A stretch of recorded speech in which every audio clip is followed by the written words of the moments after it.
तो हेलो दोस्तों, आप सभी को गुड मॉर्निंग और सबसे पहले मैरी क्रिसमस। और जैसा कि आप जानते हैं, ये 25 दिसंबर को क्रिश्चियन धर्म में होने वाला सबसे ख़ास त्यौहार है। और मुझे इस बात का काफ़ी दुख है कि मैं अपने ज़िले सीधी में नहीं हूँ, क्योंकि अगर मैं वहाँ होता तो जहाँ से मैंने 12 साल ज्ञान लिया है गांधी स्कूल से, तो वहाँ क्रिसमस बड़े ही धूमधाम तरीके से मनाया जाता है। और हमारी जो वहाँ सिस्टर्स हैं, जो क्रिश्चियन सिस्टर्स हैं, तो उनका मैं आशीर्वाद लेता और मिलता सभी से, दोस्तों से, सभी मेरी जो सहपाठी थी, लड़कियां, लड़के, जूनियर सीनियर सभी से मुलाकात करता तो एक अलग ही फीलिंग आती।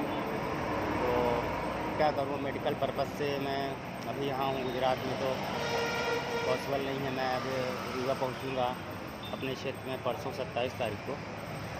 तो कोई बात नहीं, इस बार तो मिस हो गया, पिछले बार भी मिस हो गया था, मेरी तबीयत ख़राब थी। कोई बात नहीं, नेक्स्ट टाइम देखते हैं।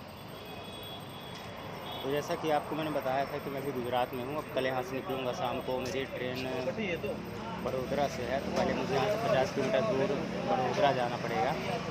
बड़ोदरा से ट्रेन है लगभग 8 बजे, महामना एक्सप्रेस, जो कि मुझे नेक्स्ट डे यानी 27 तारीख को शाम को 5 बजे रीवा पहुँचाएगी। तो अभी मैं आप लोगों से माफ़ी चाहता हूँ कि मैं आप लोग को अभी गुजरात नाडियाड का कोई टूर नहीं करा सकता हूँ, क्योंकि पहली बात तो मैं यहाँ देखिए घूमने के पर्पज़ से आया नहीं, मैं यहाँ ट्रीटमेंट पर्पज़ से आया हूँ। और मेरी मॉम पेशेंट, उनको किसी चीज़ की ज़रूरत होती है तो मुझे कॉल करती, इस वजह से मैं माफ़ करिएगा आप लोग को ट्रिप नहीं करा सकता हूँ।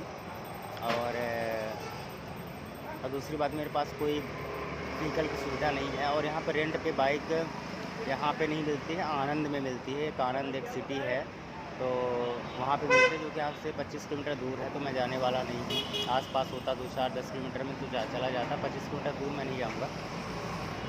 मैंने बताया ना कि मम्मी को किसी चीज़ की ज़रूरत पड़ती है तो मुझे कॉल करती हैं और अकेले घबराती हैं। तो ये सारी चीज़ें हैं। उम्मीद है आप लोगों ने अपना ब्रेकफास्ट वगैरह कर लिया होगा। अभी तो मैंने नहीं किया, क्योंकि आज थोड़ा उठने में देरी हो गई थी, मैं देर से उठा हूँ। और अभी मैंने ये सन ग्लासेस परचेज़ किया है, और इसलिए परचेज़ किया है। और मैं महंगा थोड़ी लेना चाहता हूँ, क्योंकि महंगे की बात ही अलग होती है। क्योंकि महंगा मैं लेता हूँ, जैसे मैंने बताया कि मेरे जितने भी सन ग्लासेस हैं, तो मेरे 1 दिन 2 दिन चलते हैं, उसके बाद कोई ना कोई मेरा दोस्त ले लेगा, 100% ले लेगा। इसलिए मैंने महंगे सन ग्लासेस लेना ही छोड़ दिया। तो अभी मैंने ये 180 का परचेज़ किया है, जो कि महंगा है, काफ़ी महंगा है मेरे लिए, क्योंकि रीवा में यही सन ग्लासेस 80 रुपीज़ की मिलते हैं। 100 रुपये मुझसे एक्स्ट्रा लिया गया, बट हो गया, दूसरा स्टेट है। जैसे कुछ चीज़ें सस्ती, जैसे हम बाल वगैरह सस्ता काटते हैं। मैंने कल सैलून में मैं गया, तो मतलब 340 में मेरा बाल भी काट दिया उन्होंने, मेरा दाढ़ी भी मेरी सेट कर दी, डिटेन भी कर दिया। अब जबकि अपने रीवा सीधी में 400-500 से डिटेन स्टार्ट होता है, और यहाँ सबसे महंगा डिटेन 400 का होता है। मतलब बोल सकते हैं जो वहाँ शुरू होता है तो यहाँ उतने में ख़त्म हो जाता है, ऐसा। तो ये चीज़ें थोड़ी मुझे अच्छी लगी यहाँ पे। और खाना वगैरह हो गया ठीक है, थोड़ा यहाँ के लोग स्पाइसी पसंद करते हैं। तो अभी मैं हॉस्पिटल के सामने हूँ, ये देख सकते हैं, उधर पीछे मेरे बैकग्राउंड में मुंशी भाई पटेल हॉस्पिटल ही है। और ये एक अंकल है, उनका ये टी स्टॉल है, तो इसमें मैं बैठा हूँ, थोड़ी धूप ले रहा हूँ। उसके बाद मम्मी का भी कॉल आया था, तो मुझे भी जाना पड़ेगा, बट ब्लॉग शूट करने के बाद, अभी तो नहीं। तो अब कल की मेरी यहाँ से ट्रेन है, सॉरी यहाँ से नहीं, बड़ोदरा से है, तो कल मैं निकलूँगा। और यहाँ पे हॉस्पिटल में आज ड्यू टू क्रिसमस काफ़ी चीज़ें बंद हैं, बट हो गया, काम हो रहा है, ऐसा नहीं काम नहीं हो रहा है। और कल एक पेशेंट यहाँ पे एक्सपायर हो गई थी, जो कि काफ़ी महीने से कॉमन थी। तो उसने अपना किडनी जो है तो डोनेट कर दिया है, वो भी फ्री में। और उसका जो कर्नल था, जो वो काफ़ी सम्मानित तरीके से, वाकई में सम्मान के काबिल थी, सम्मानित तरीके से निकाला गया। फूल माला बिछा के, जैसे भगवान का पद यात्रा निकालते हैं, पैदल यात्रा, वैसे वाकई में सम्मान के काबिल थे, जिन्होंने अपने कीमती अंगों को मुफ्त में दान कर दिया। तो अब जो भी ज़रूरतमंद होगा तो उसको वो बिल्कुल ले सकता है ज़रूरत में।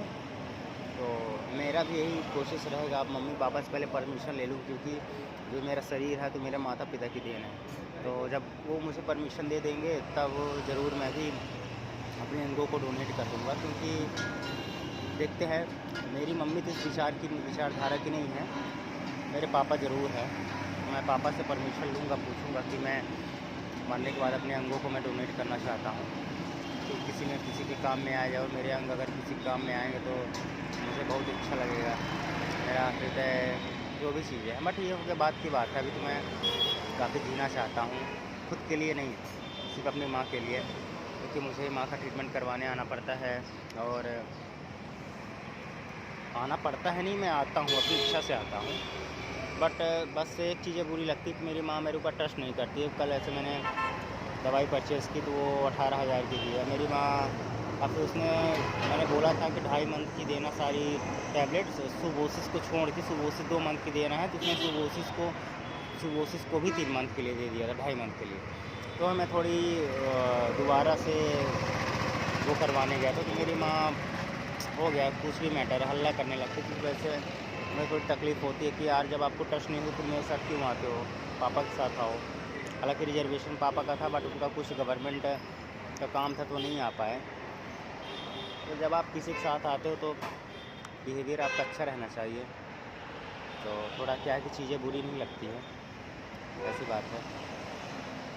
बस हो गया। अब मुझे लग रहा है कि किसी तरह से, क्योंकि यार देखो मैं अभी यहाँ पे अकेला हूँ, है ना। मम्मी है तो अपना फ़ोन में कभी दीदी से बात करेंगे, कभी मौसी से बात करेंगे, पापा से बात करेंगे, भैया से बात करेंगे। तो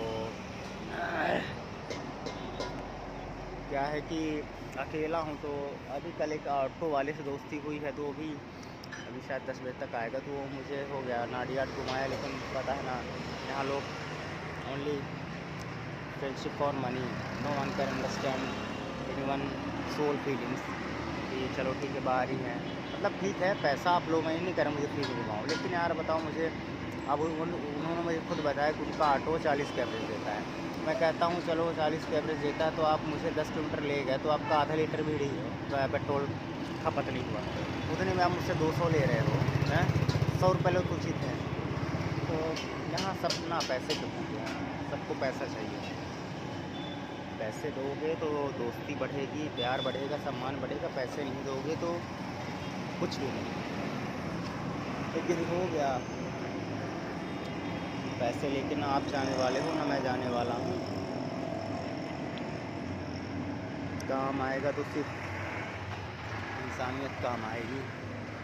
और मैंने ये चीज़ शायद लास्ट ब्लॉग में बोला है कि नहीं बोला है, मैं फिर से बोल रहा हूँ कि आपको पैसे नहीं देखने हैं, सम्मान देखना है, पहचान देखना है। क्योंकि यहाँ पैसे काम नहीं आते, वहाँ पहचान काम आती है, समझ गया ना, ऐसा है। और मुझे सबसे अच्छी बात ये लगी गुजरात में कि गुजरात में भी दारूबंदी जैसे बिहार में भी है, लेकिन हो गया पीने वालों को मिल जाती है। मैं तो ड्रिंक वगैरह नहीं करता हूँ, बट जो भी करते हैं। मैं अभी वहाँ पे टहल रहा था मंदिर के पास, तो मंदिर के बगल में काफ़ी सारी विस्की की बॉटल्स थी। अच्छा हाँ, मैं बघेली में ब्लॉग शूट करने वाला था, लेकिन मैं ध्यान से डेली उतर जाता है, भूल जाता हूँ। क्योंकि ना मैं बघेली सिर्फ अपने दोस्तों से यूज़ करता हूँ, सबसे यूज़ नहीं करता हूँ। और अभी मैं एक्चुअली हूँ भी नहीं अपने क्षेत्र में जहाँ बघेली बोली जाती है। इस वजह से शायद मेरे मुंह से मेरे दिमाग में ध्यान में आए नहीं, क्योंकि मैं जिससे यहाँ बात कर रहा हूँ तो भाई खड़ी में बात कर रहा हूँ, तो मेरे मुंह में जुबान में आ ही नहीं रही है बघेली कि मैं बघेली बोलूँ। लेकिन चलो कोशिश करूँगा। अभी तो क्या बोलूँ, मैं भी बघेली को मिस करता हूँ। कल मैं अपने एक दोस्त से बात किया, तो वो वहाँ का है, सीधी का, मेरे कॉलोनी का, ठीक है। वो मुंबई में रहता है, जॉब करता है। तो वो मेरे से मुंबई की भाषा में बात करने, कहता है कि तू यहाँ माँ की दवाई कराने आया है, तू माँ की दवाई करा, तू अपुन की टेंशन मत ले भाई। और एकदम बिल्कुल संजय दत्त की तरह बात कर रहा था, तू अपनी अपुन की टेंशन मत ले यार भाई, तेरे को पैसे की ज़रूरत पड़ेगी तो अपुन तेरे को देंगे, तेरा भाई है अभी। हम क्या मतलब मैं बोला हम क्या मैं बोला कि ये बता, तो बघेली भूल गया क्या? कहा कि अरे नहीं भाई, अब कहते बघेली में बात कर। तो मेरे कहने पर वो बघेली में नहीं बात किया। तो मैं कहा कि चल ठीक हो गया, क्योंकि वो कहते हैं ना कि इंसान जो जैसा जहाँ रहता है, जिस संगत में रहता है, जिस क्षेत्र में रहता है, जिस वातावरण में रहता है, वैसा ढल जाता है। तो बस वही बात है। अब मैं भी सतना में था, तो मैं भी सतना के वातावरण में ढल गया था। वहाँ की भाषा भी मतलब बघेली ही बोली जाती, पर थोड़ा वो दूसरे टाइप की बोली जाती है। जैसे अपन बोलेंगे, जैसे बघेली में अगर अपन बोलेंगे चला चली खेलें, तो वहाँ बोलेंगे चला चली खालें, इस टाइप से। तो मतलब 19-20 का कोई डिफरेंस है। बाकी वहाँ भी मतलब रीवा, सीधी, सिंगरौली, सतना, मैहर, यहाँ ये 4-5 ज़िले ऐसे हैं जहाँ पे बघेली ही बोली जाती है। बघेली हमारी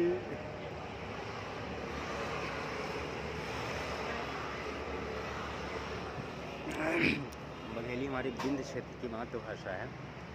तो हमें बघेली को भूलना नहीं चाहिए, ना बघेली को इग्नोर करना चाहिए।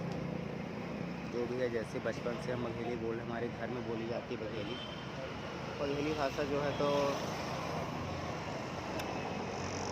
पता नहीं मेरे साथ ऐसा क्यों होता है कि मुझे ये यंगस्टर्स है, जो भी लड़के हैं मेरी उम्र के, मुझे देखते ही रह जाते हैं। मतलब ऐसा मेरे साथ मतलब हर जगह होता है। रीवा सीधी तो पूछो मत, मैं आपको कभी कैमरे में भी दिखाऊंगा मैं। तो जो भी मुझे देखता ही रह जाता है। ऐसा लगता है कि मेरा कुंभ में बिछड़ा हुआ भाई है, ऐसा ठीक है। तो चलिए दोस्तों, अभी यहाँ ब्लॉग को ख़त्म करते हैं, क्योंकि अभी मेरी माँ मुझसे साबुन मंगाई हैं, तो मेरे पास भी पैसे ऑनलाइन है। ये अंकल ऑनलाइन लेते नहीं है, तो दूसरी शॉप देखते हैं। तो चलिए मैं थोड़ी साबुन वो ले लूँ, फिर मिलते हैं। तब तक के लिए टाटा बाय। एक बार फिर से आप लोग को मैरी क्रिसमस, एंजॉय करिए क्रिसमस, स्वस्थ रहिए। तब तक के लिए जय भारत, जय भीम, जय संविधान।